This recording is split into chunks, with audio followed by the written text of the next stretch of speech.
what's really surprising to me is that a lot of the media focus or the focus of the discourse on climate action is centered only around the commitments made at the Conference of Parties. There's a huge flurry of attention when this summit happens, and then it sort of peters out, and there's very little attention to what's happening on the ground, how much you're implementing these pledges that you make. And interestingly, India, which is perceived as the problem child because it's so unwilling to make ambitious commitments, is one of the few countries that's overshot its Paris commitments in actual implementation.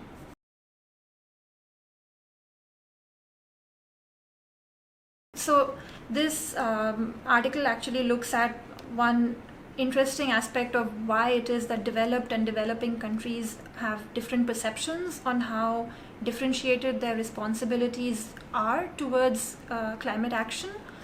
So for instance, there's a whole range of views on this. There are some nations which believe that the climate crisis is something we need to take action on today, and it doesn't matter what we've done up until now. We all need to collectively commit to phasing out our fossil fuels and using clean energy and just reducing our carbon footprint as much as possible.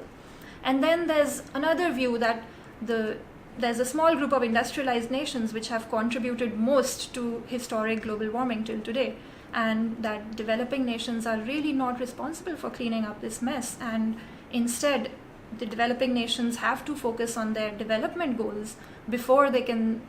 make these blanket commitments to completely phase out fossil fuels or other things.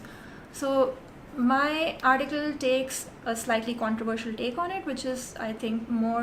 leans more towards the developing countries' point of view, that I do believe that these responsibilities should be strongly differentiated, and that is perhaps not shared by everyone in the arena.